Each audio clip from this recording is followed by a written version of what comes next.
Julgados e comentados. A jurisprudência sob a ótica do Ministério Público.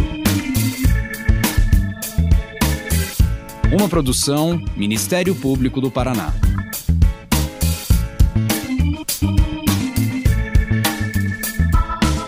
Olá, estamos começando mais um episódio do Julgados e Comentados. Eu sou Fernanda Soares e nesse episódio vamos conversar sobre a atuação extrajudicial do Ministério Público e as possibilidades de formação de precedentes institucionais com a participação de Fabrício Bastos, promotor de justiça do MP do Rio de Janeiro. No sistema de justiça brasileiro, uma força normativa emerge para além das cortes, os precedentes criados a partir da atuação extrajudicial e diária do MP.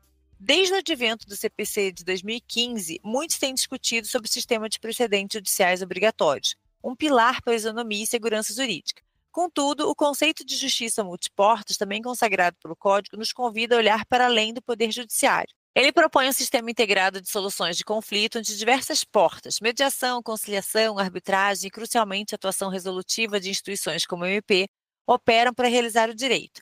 Nesse cenário, como se posiciona a atuação extrajudicial do Ministério Público? Seus termos de ajustamento de conduta, suas recomendações, suas resoluções internas, ao pacificarem conflitos coletivos e orientarem políticas públicas, geram apenas soluções pontuais ou criam verdadeiros precedentes institucionais com capacidade de vincular e orientar condutas futuras? Essas e outras questões serão abordadas nesse episódio e, para isso, então, seja muito bem-vindo, professor Fabrício. Boa tarde a todos, bom dia, boa noite, a depender do fuso horário que você estiver nos ouvindo. Eu sou o Fabrício Bastos, sou promotor de justiça do Ministério Público do Estado do Rio de Janeiro. É uma honra estar aqui, ladeado pela Fernanda e pelo Gabriel, e participando aí no podcast, que é bem interessante, Fernanda. Eu sou um ávido consumidor de podcast e para mim é uma honra interessante porque eu sou da era do rádio, né? Então eu ouvia muito radinho, então eu me sinto como se eu estivesse na época do rádio. Eu achei que você ia dizer que você era radialista com essa voz toda, entendeu? Não, quem dera, adoraria ser, mas felizmente ou infelizmente não foi a carreira que me foi agraciada. Bom, estou à disposição de vocês, esse foi o tema que eu tratei no meu mestrado e é um tema muito rico, né? Dá para a gente trabalhar bastante coisa e é um tema que, de certa maneira, gera uma polêmica institucional interessante que a gente vai abordar, não vou dar spoiler aqui não. Então vamos lá, Fabrício.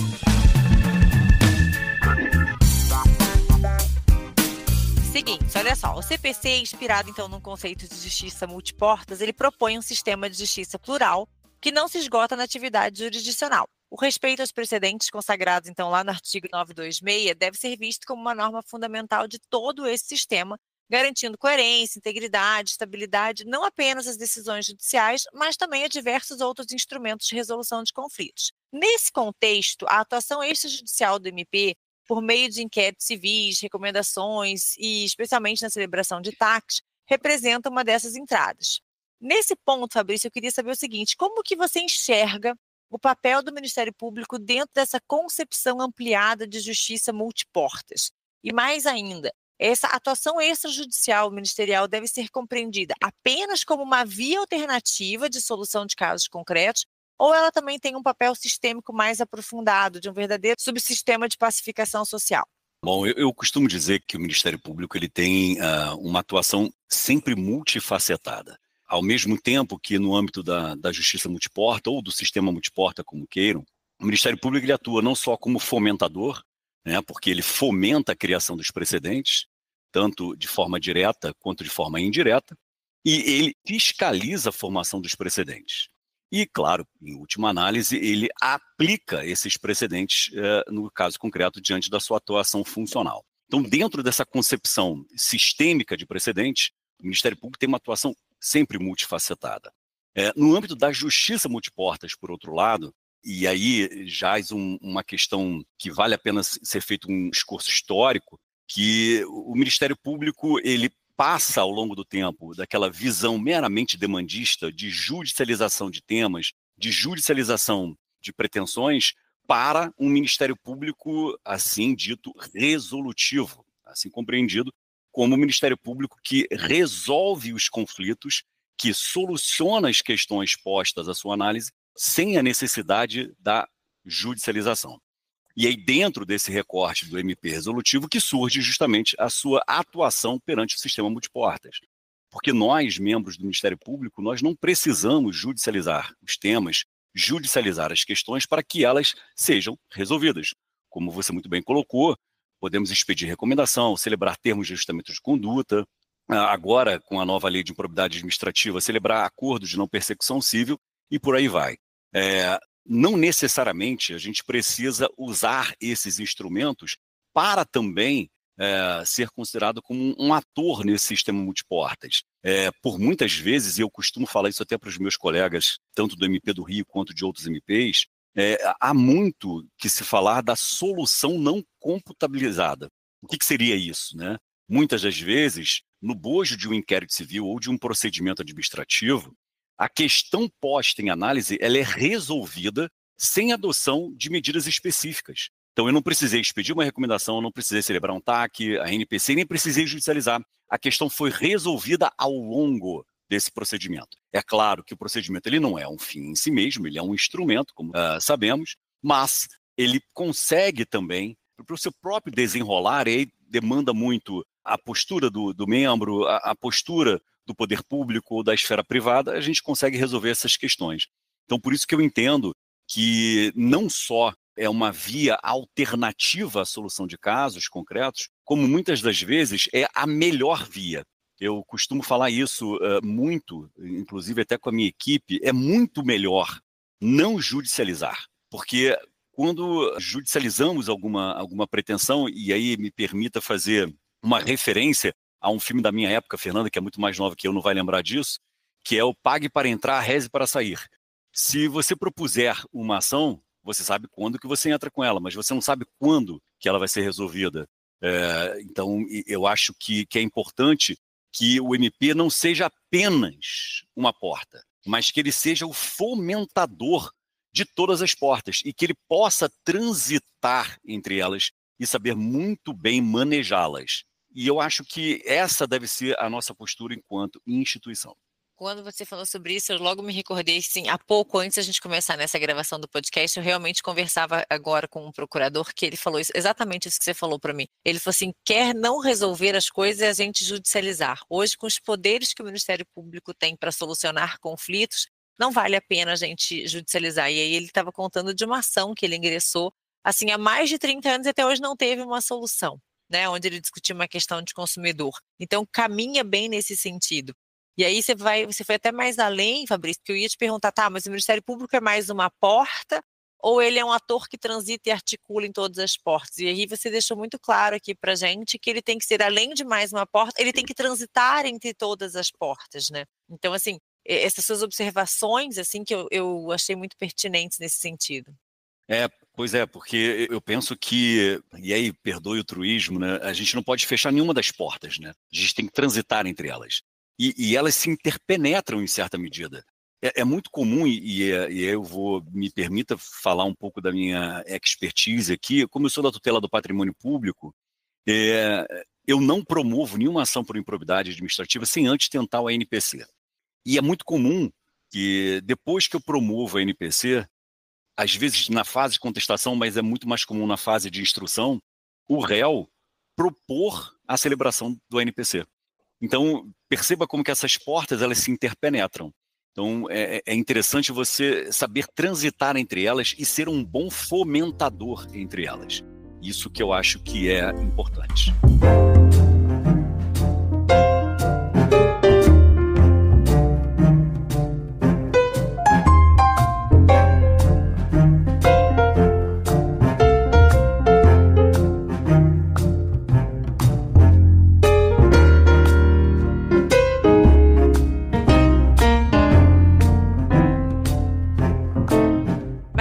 Assunto assim, Fabrício, você acha que, por exemplo, a ausência de uma previsão legal explícita sobre precedentes ministeriais, ela enfraquece de alguma maneira essa visão sistêmica de que a gente é porta e às vezes a gente transita e articula entre diversas portas? Essa pergunta é muito interessante porque eu costumo brincar com os alunos dizendo que no Brasil a gente vive um paradoxo filosófico, que nós não seguimos lei nenhuma, não respeitamos lei nenhuma, mas sempre queremos mais lei. Então, eu sempre acho interessante isso. E é muito boa essa sua pergunta, porque a gente sempre tem que separar uma percepção, a meu ver, deveras equivocada, de que a ausência de previsão legislativa implica vedação.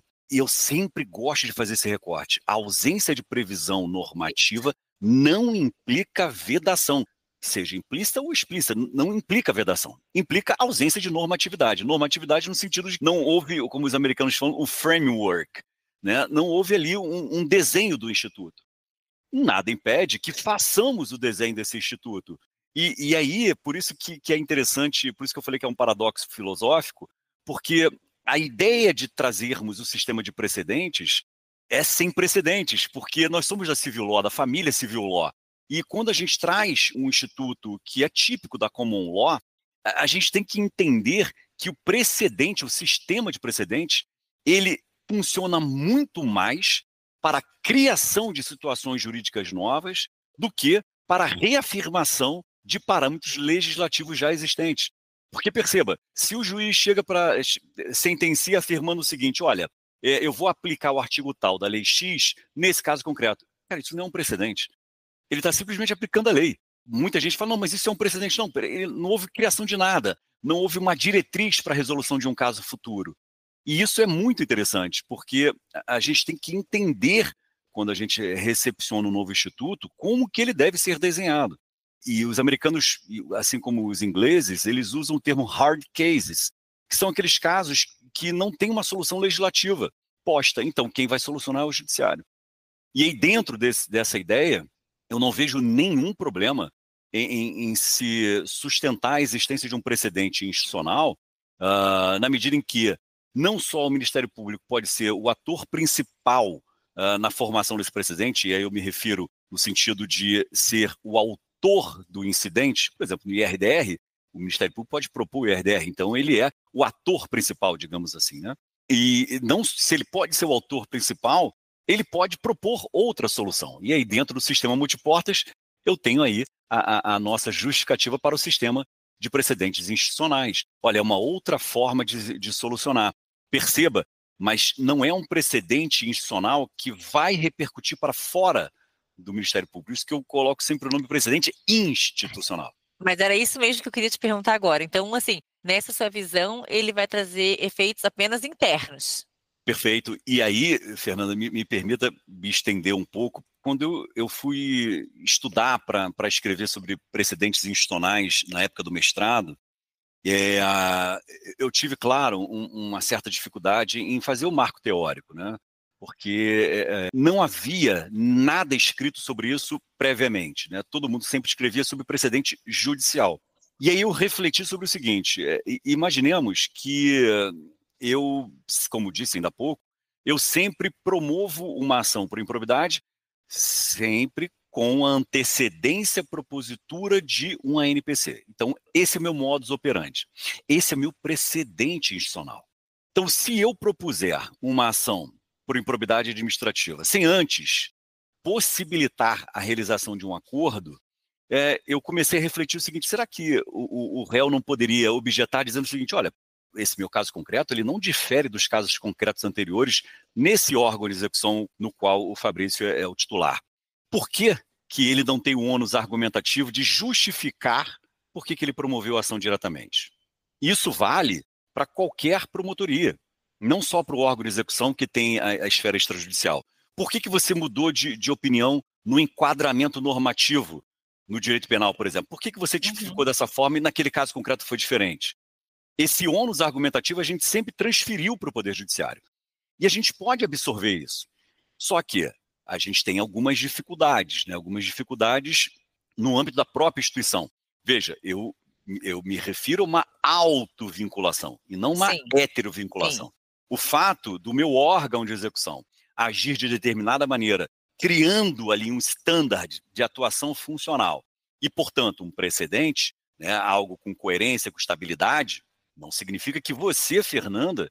Vou ter que segui-lo. Exatamente. Não significa que você estará vinculado, que seria a heterovinculação. Até porque, como estamos no mesmo patamar hierárquico, não faz sentido essa vinculação horizontal. É claro que se você quiser adotar o meu posicionamento institucional, é óbvio, você tem essa liberdade. Agora, a questão que se propõe um pouco mais de difícil solução é imaginar um promotor substituto que fique aqui, ainda que não durante um mês, por exemplo, eu me afasto aí. Era exatamente esse ponto que eu ia chegar. A que ponto que ficaria um promotor Exatamente, substituto essa que é atuando aí na sua isso. promotoria, vamos pensar assim, e aí ele fica vinculado aos precedentes, porque aí o precedente, ele é do Fabrício, promotor, ou ele é daquela unidade? Perfeito, é esse o desenho que gera polêmica interna, né? E falo polêmica interna por causa do nosso desenho institucional. Do nosso Perceba, desenho e da nossa fadada, né, independência funcional. exatamente, é esse o escudo que irei me valer já já. Mas perceba que é muito comum no âmbito dos tribunais superiores, alguns ministros, e aqui não jaz uma crítica a eles, estou só trazendo um relato factual, eles falaram o seguinte, olha, eu entendo assim, o meu entendimento é esse. Ou, quando chega um ministro novo, ele quer reformular o precedente. E eu costumo dizer o seguinte, essa ideia de que o precedente é da pessoa é uma ideia equivocada. O precedente tem que ser do órgão. O precedente é do órgão jurisdicional. E aí, Supremo, STJ, Tribunal de Justiça, TRF, é do órgão. Não pode ser da pessoa, porque senão a gente nunca vai ter a segurança jurídica. Porque se houver a alteração da composição no tribunal, isso significará alteração dos precedentes outrora fixados. Se mantivermos esse desenho, nunca haverá segurança jurídica, porque é da natureza essa modificação de composição. Então, daqui a 10 anos, quando houver uma renovação, salvo engano, de 2/3 dos ministros do Supremo, haverá então uma revisão de todos os precedentes.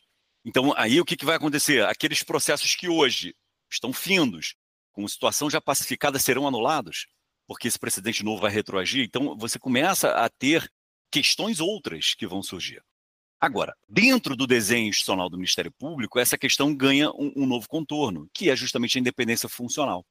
E aí, nesse ponto, qual é a análise que eu faço? A independência funcional, em minha leitura, ela não serve como um escudo interno.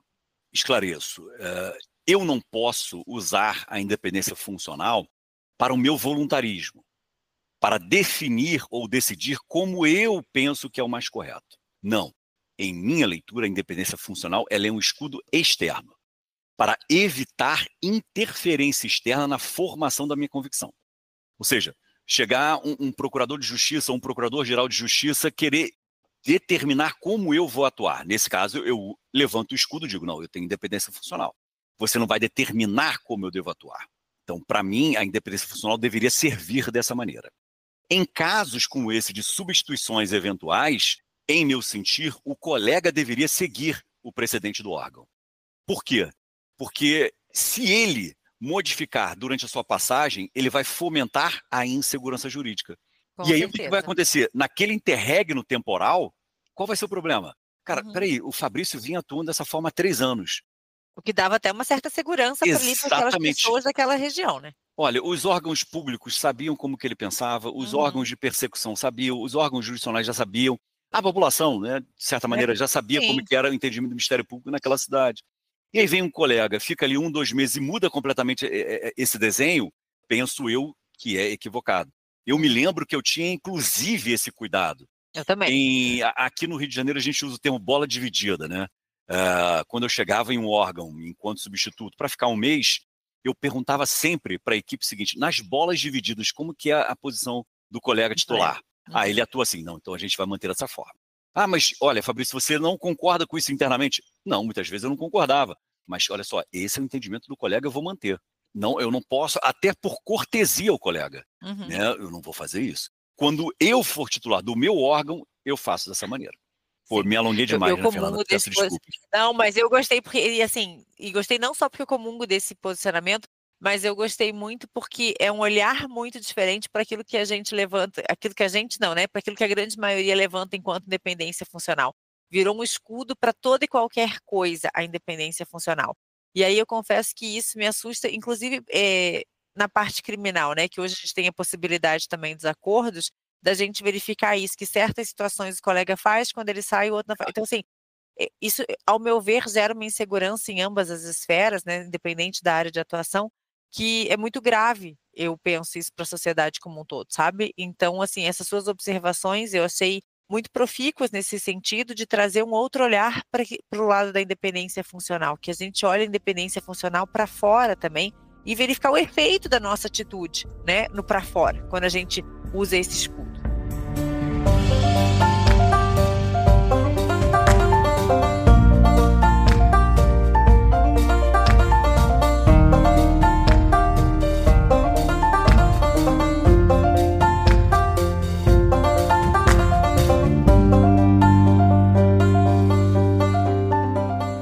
Indo além, Fabrício, para eu também não me alongar aqui, porque eu tenho outras perguntas para te fazer. Olha só, o sistema de justiça multiportas, ele pressupõe, então, essa integração, uma coerência entre as diferentes vias de solução de conflitos. Isso significa que a atuação extrajudicial do MP não ocorre no vácuo. Ela dialoga, ou pelo menos deveria dialogar, com decisões dos tribunais. Por um lado, um precedente judicial formado em um RDR ou em um recurso especial repetitivo deve necessariamente orientar a celebração de futuros TACs sobre o mesmo tema. Por outro lado, a atuação extrajudicial consolidada no MP pode ser um catalisador para a formação de um precedente judicial, como na hipótese, por exemplo, de um incidente de assunção de competência ser provocado pelo próprio MP para pacificar uma questão de direito relevante com grande repercussão social, sem a repetição em múltiplos processos. Como se dá na prática, então, Fabrício, o diálogo entre os precedentes institucionais do MP e os precedentes judiciais? Haveria aqui uma fecundação cruzada, entre aspas, assim, onde a atuação extrajudicial informa a judicial e vice-versa, ou que se observa uma relação hierárquica, onde a decisão judicial vai sempre se sobrepor, limitando essa capacidade inovadora na atuação consensual extrajudicial? Como que se dá, então, essa relação? No que tange ao diálogo entre os precedentes, né, institucionais e os precedentes judiciais, é muito interessante notar que a gente tem duas interseções muito claras. A primeira é no ANPP e a segunda no ANPC. A partir do momento que o Ministério Público celebra um ANPP e há necessidade da homologação judicial, haverá uma interseção. Olha, o Ministério Público tem um entendimento consolidado aqui na instituição, que isso é caso de ANPP, e outras questões, às vezes, internas, e o Poder Judiciário tem os seus precedentes institucionais. Esses precedentes, eles precisam dialogar. Eles precisam dialogar porque há essa interseção. Então, quando há uma interseção sem diálogo, você vai ter que escolher um. Aí não tem jeito, é o conflito. E, em minha visão, e não só a minha visão, mas é a estrutura que é desenhada em nosso país, o precedente judicial ele vai se sobrepor ao institucional. Porque, nesses casos, haverá necessidade da decisão judicial para gerar os regulares efeitos. O mesmo ocorre no caso do ANPC. E aí, olha qual é a questão que eu vou propor aqui, a guisa de reflexão. A partir do momento que adotamos essa ideia de que o precedente judicial vai se sobrepor ao precedente institucional, perceba que haverá um fomento, e aí eu me permito até usar um termo mais forte, haverá um incentivo para a adoção dos atos extrajudiciais. Porque eu vou querer buscar soluções extrajudiciais justamente para fugir, e aí fugir aqui é um termo mais forte, mas só para a gente trazer a provocação, para fugir da homologação judicial. Então, você começa a trazer essa questão. Quer ver um exemplo que isso pode acontecer? No ANPC, existe a obrigatoriedade da homologação judicial. E eu fui radicalmente contra, até no meu livro sobre a ANPC eu critico isso, porque o artigo 200 do Código de Processo Civil deixa muito clara a ideia de que os acordos bilaterais, eles geram efeitos sem a necessidade da homologação judicial. Então, eu não preciso da homologação judicial. Mas esse foi o desenho que foi criado na ANPC, perfeito. Então, vamos imaginar o seguinte. Chega-se ao final de um inquérito civil, no qual o objeto é a apuração de um ato de improbidade administrativa lesivo ao erário. Chega-se à conclusão de que a pretensão sancionatória está prescrita. Então, só resta o ressarcimento erário, que não tem natureza sancionatória, como sabido. Pois bem, diante desse caso, restam duas portas aí. A primeira porta é a porta consensual, que seria a celebração de um ANPC, porquanto a base do ressarcimento é um ato de improbidade. E a segunda porta é a porta jurisdicional, que é a ação civil pública de ressarcimento erário, que, de acordo com a súmula 329 do STJ, o Ministério Público tem legitimidade para tal desiderato. Perfeito. Mas eu tenho essas duas soluções que vão sempre gerar uma decisão judicial. No NPC, uma decisão meramente homologatória. Na ação civil pública, uma decisão, para além da homologação, uma decisão meritória resolutiva no seu sentido mais estrito. Mas, se ao invés de celebrar um ANPC, eu quiser celebrar um termo de ajustamento de conduta, vedação normativa inexiste. Não tem vedação normativa. Então, se eu celebro um termo de ajustamento de conduta com aquele agente público ou privado que causou dano erário, colocando como cláusula única o ressarcimento ao erário, se eu faço por meio do TAC, eu não preciso de homologação judicial. E aí, eu posso incentivar esse tipo de conduta? E aí, perceba que aí é o sistema dando um nó no sistema. Não, confesso que você deu um nó aqui, assim, porque eu não saberia dar essa resposta agora, sabe? Sim, vai ser natural a gente querer fazer um TAC. Sim. Por exemplo, nesse cenário, né? Vamos imaginar um cenário no qual, na sua comarca, o Poder Judiciário ele tem algum entendimento que conflita com o seu, no que tange a homologação de NPC. A despeito da lei não permitir a inserção no mérito, né, do NPC, é só aquela ideia de cara crachá, tal como o Bozó do Chico Anísio Show fazia, cara crachá. Então, você só olharia ali a compatibilidade com o ordenamento jurídico para fins de homologação. Mas vamos imaginar, para fins de debate, que na sua comarca, esse órgão do Poder Judiciário, ele gosta de se miscuir no mérito do NPC, gosta de discutir, debater as cláusulas. E aí você, olha, eu não quero entrar nesse debate, eu quero fugir desse debate. E eu começo a celebrar um TAC. Não tem violação normativa alguma. Não tem vedação para o TAC. O TAC, ele é vedado, e aí vedado no sentido de não ser o adequado, para fins de acordo sancionatório na improbidade. Mas só para ressarcimento, que é um capítulo meramente patrimonial, não tem vedação. Então aí é o sistema dando nó no sistema, né? Como dizia o Capitão Nascimento, é usar o sistema contra o sistema. Não, e assim, e é uma janela legal para fazer isso, né? A verdade é essa. Exatamente. E assim, cá entre nós resolveria muita coisa, porque infelizmente a gente tem esses juízes que têm essa mania de querer, né, se miscuir no acordo, assim, para falar o mínimo aqui. Exatamente. E aí eu penso que nós temos o dever funcional de nos erguermos contra isso, porque retira de nós, e ainda aqui não vai uma vaidade pessoal e menos ainda institucional, nos retira um poder de gestão da questão posta. Sim. Isso é um problema.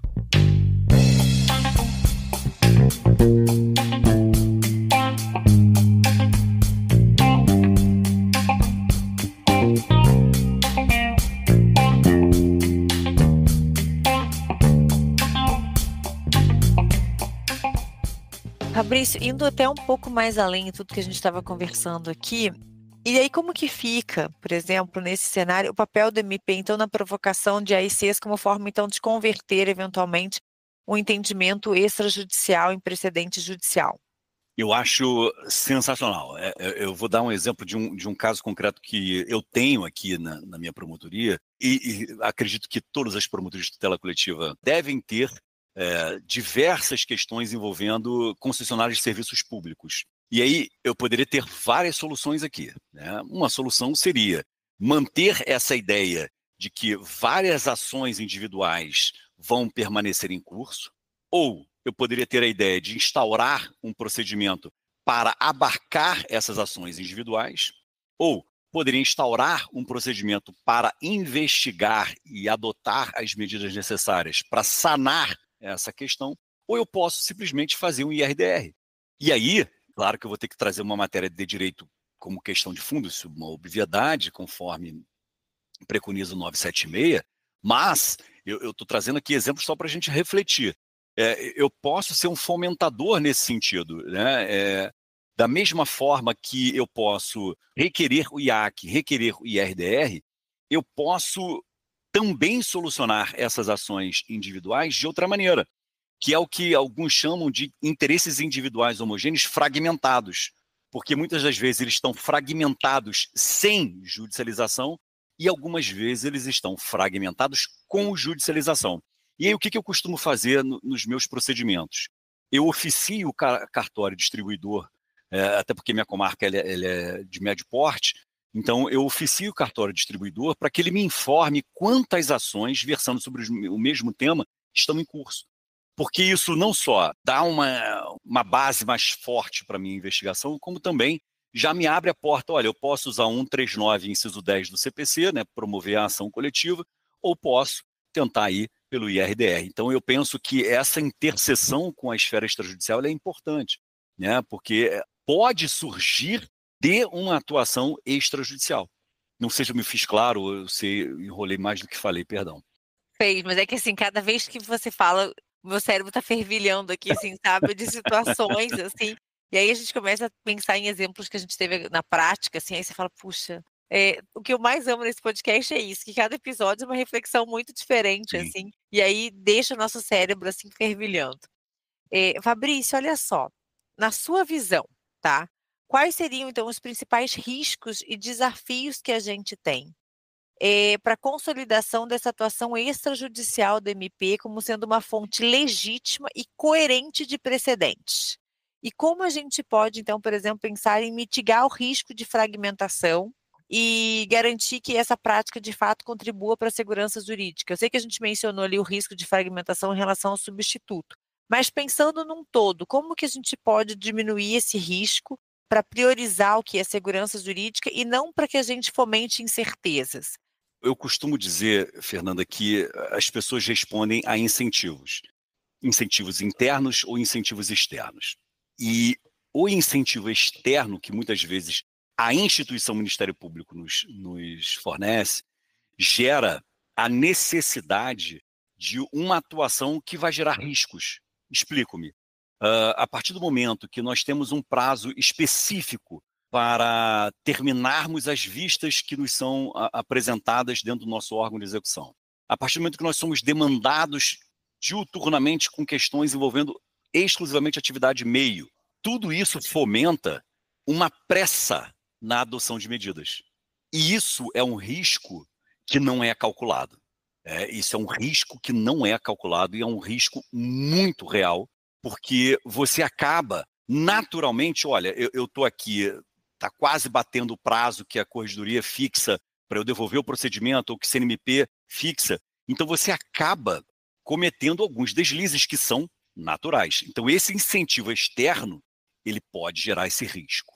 E aí a gente tem que entender qual é o incentivo interno. Qual é o seu incentivo interno? Porque eu costumo brincar o seguinte, eu, por exemplo, quando cheguei aqui no meu órgão de execução, havia um passivo gigantesco. E aí, quando você reduz esse passivo gigantesco, o que o externo começa a pensar? Agora ele está com pouco trabalho. Agora ele está trabalhando pouco. Então aí você começa a ver, o meu incentivo interno gerou um conflito com o incentivo externo. E esse conflito que gera um risco. Gera esse risco, repito, de decisões pouco refletidas. Um segundo risco, fomenta um voluntarismo em excesso. A partir do momento que eu aumento esse meu poder de solução no âmbito extrajudicial, cria a imagem de que eu posso sozinho resolver as questões do meu município, da minha comarca. E isso é um ledo engano. Eu até brinco, eu não sou iniciante, menos ainda oráculo, eu não tenho resposta para tudo. E não sei tudo o que acontece. Então a gente tem que atuar, e aí eu vou fazer uma interseção bem breve com a análise econômica do direito. Eu tenho que fazer uma análise econômica da minha atuação. Essa atuação aqui vai gerar alguma repercussão? Esse é um ponto.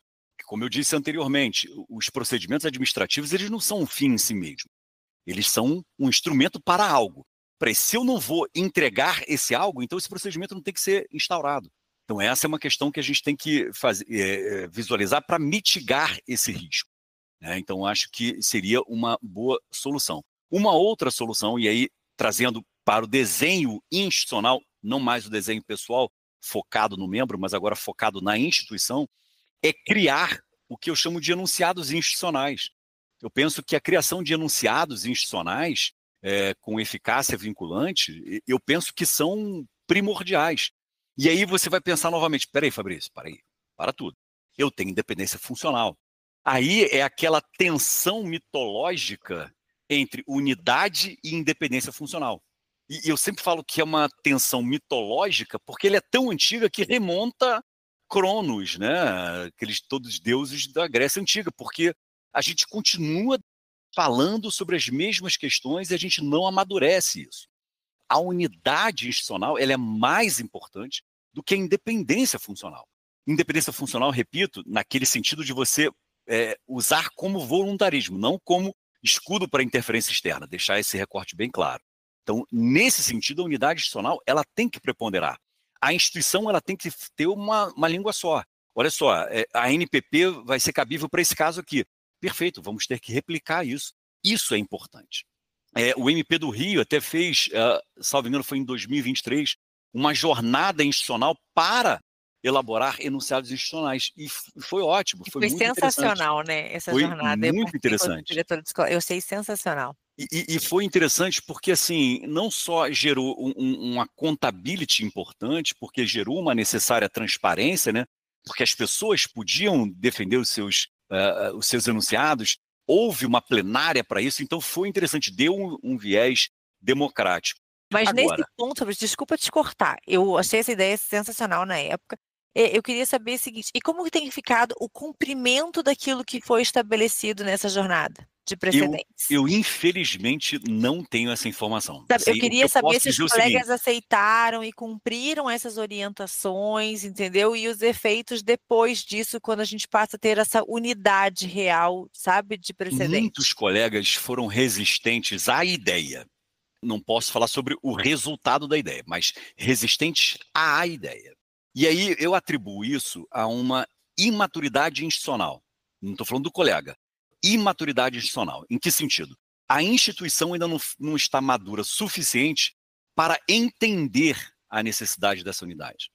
Então eu penso que a instituição Ministério Público ela ainda é imatura nesse recorte, de entender que essa unidade ela é importante. Repito, unidade para evitar voluntarismo e para utilização da independência funcional para tal desiderato.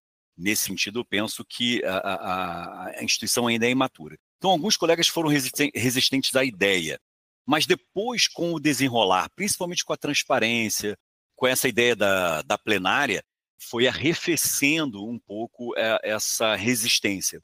Não tenho como afirmar, até porque eu não tenho acesso a esse dado diretamente para poder informar, mas posso informar que aqui no meu órgão de execução a gente segue os enunciados.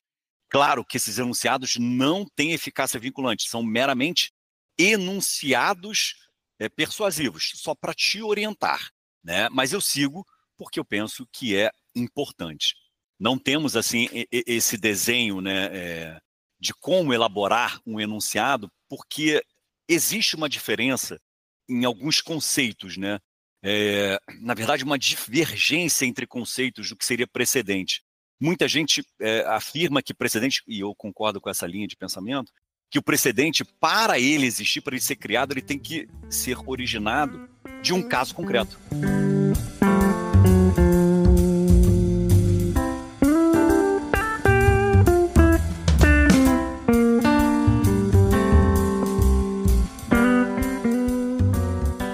Aí, o que eu queria chegar? Porque nesse momento, o que a gente estava falando aqui eram enunciados, que não necessariamente vieram de casos concretos, muito possivelmente não, desses da Jornada do Rio. Aí, o que eu gostaria de saber é o seguinte, como que você acha que a gente pode, então, ter esse contributo a partir de casos concretos decididos no âmbito de um Ministério Público? Então, assim, alguns casos concretos, algumas decisões são publicadas em diários oficiais, algumas são até organizadas pelos seus MPs, quando homologadas pelo Conselho Superior, por exemplo, noutros casos não. Então, assim, qual seria, por exemplo, a viabilidade técnica e jurídica da gente ter um repositário unitário, então, por exemplo, de tax, ou de recomendações, ou de cases, assim, que foram homologados perante o Conselho Superior, né? O quanto que isso pode contribuir para a fixação de um precedente ou não? Esse é o ponto nevrálgico de todo o sistema de precedentes institucionais. Como criar um precedente institucional? Do órgão de execução, é fácil você saber como que você vai criar. É fácil. Agora, a nível institucional, esse que é o desafio. E assim, o que eu proponho, né? Eu proponho a guisa de reflexão. Eu proponho a ideia de enunciados mesmo, mas enunciados extraídos da atuação funcional.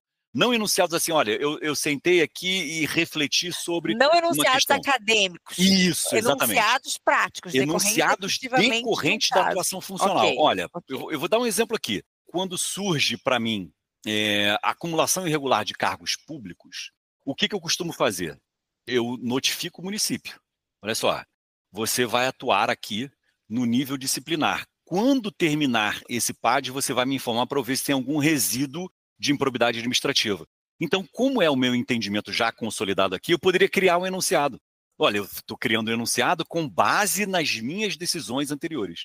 E aí eu daria publicidade a isso internamente. Seria a minha proposta para a gente começar a desenhar. Tá? Isso aí demanda, como eu falei, foi difícil fazer o marco teórico para a gente poder desenhar isso no futuro. Eu pretendo, por exemplo, até o final do ano, fazer isso aqui no meu órgão de execução. Publicizar enunciados da minha atuação.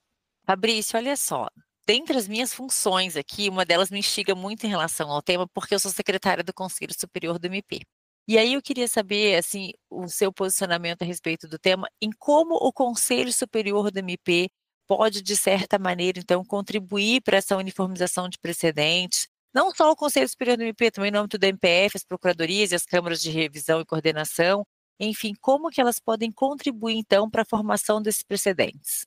Olha, essa pergunta é a pergunta, né? Para mim, se tem um órgão dentro do desenho institucional, né, do organograma dentro do Ministério Público, que pode nos auxiliar para isso, é o Conselho Superior. Porque como ele, de certa maneira, ele uniformiza o entendimento dentro do Ministério Público, porque assim ele o faz, querendo ou não, ele assim o faz, porque a partir do momento que ele homologa uma promoção de arquivamento de um inquérito civil, por exemplo, qual é o recado que ele dá? O recado é, olha, eu, Conselho Superior do Ministério Público, entendo que esse caso, que essa narrativa gera, sim, promoção de arquivamento. Ou seja, não há como judicializar o tema. Então, esse é um precedente. Eu saio de um caso concreto, construo a decisão e trago uma diretriz para resolver caso futuro. Então, não é só a decisão, tem que ter a diretriz para resolver o caso futuro. Eu me lembro que certa feita eu conversei com um conselheiro que é muito próximo a mim, aqui do Ministério Público do Rio, e falei com ele, vocês poderiam começar a desenhar as decisões nesse sentido, de trazer diretrizes, porque aqui no MP do Rio é muito comum as decisões no âmbito do arquivamento, da homologação de arquivamento, ocorrerem monocraticamente quando há um enunciado já aplicado na promoção de arquivamento do próprio Conselho Superior. Ou seja, isso é um sistema de precedente. Então, veja, olha, eu já homologo a sua promoção de arquivamento sem submeter o colegiado, porque o colegiado já fez esse enunciado. Então, o que eu sugeri a ele? Eu falei assim, olha, o desenho atual não está totalmente adequado a um sistema de precedentes. Precisa ter diretrizes para casos futuros. Então, eu penso que se a gente começar a criar, não diria uma mentalidade, mas criar essa dinâmica, eu acho que a gente já começa a evoluir bem. Mas quando você fala assim, criar diretrizes para casos futuros, então, para que a gente possa pensar nessa uniformização, caberia então ao Conselho pensar certos casos que ele está vendo ali de maneira reiterada, seria isso? Sim. Ou certas temáticas, porque seria inviável. Eu vejo pelo número de homologações que são feitas aqui por sessão, é um volume muito grande. Muito grande. Então, você não tem como fazer isso em toda a temática. Então, caberia dentro dessas diretrizes, em primeiro lugar, o Conselho pensar os temas de maior relevância, ou, por exemplo, de maior incidência, digamos assim, e a partir delas elaborar, então, diretrizes e aí estabelecer um precedente para que isso, inclusive, ficasse mais fácil, então, essa decisão monocrática. Seria nesse sentido? Perfeito. Seria exatamente essa dinâmica que eu sugeriria. E como que você acha, Fabrício, que o CNMP, por exemplo, ele pode contribuir, seja na elaboração de precedentes ou de eventual superação, enfim, nessa temática toda, você acha que teria alguma orientação do CNMP que poderia contribuir com isso? Olha, eu não sei se no bojo lá na divisão interna do CNMP tem algum GT versando sobre isso.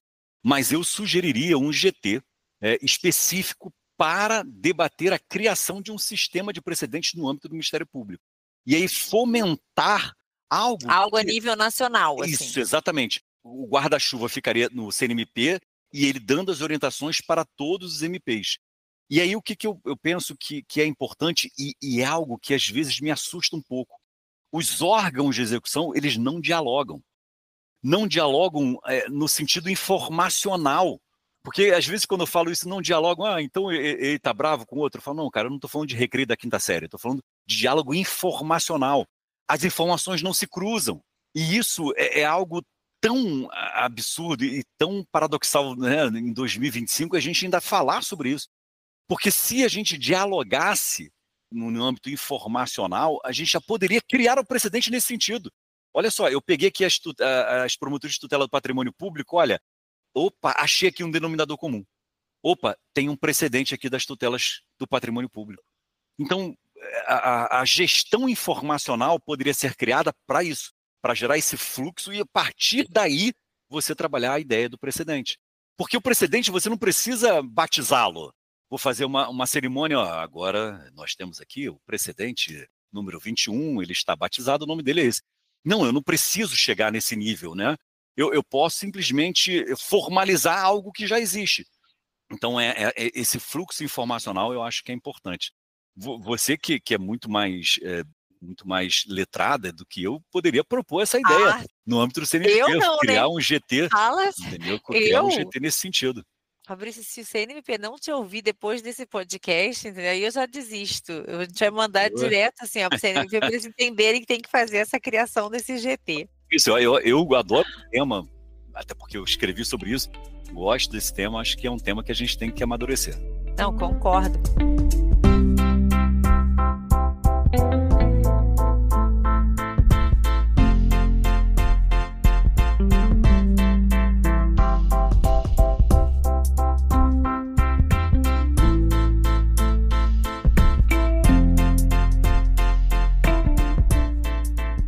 Agora, eu só quero dizer que eu sinto muito porque o nosso tempo aqui do podcast acabou e eu acho que eu podia ficar aqui tendo vários papos com você sobre a temática.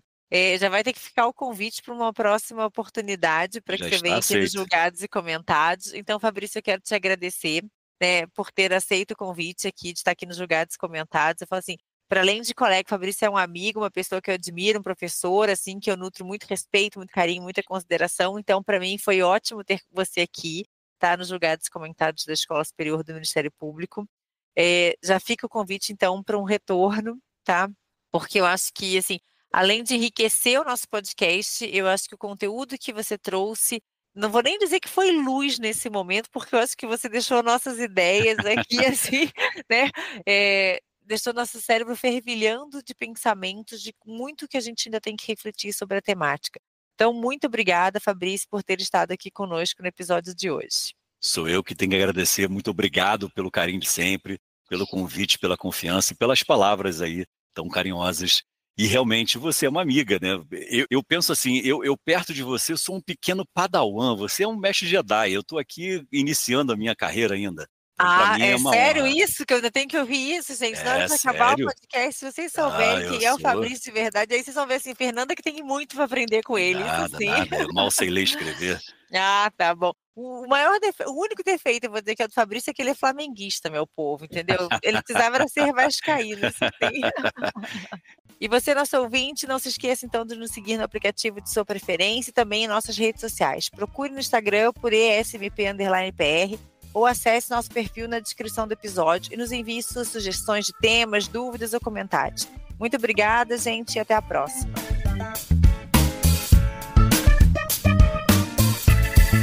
Uma produção Ministério Público do Paraná.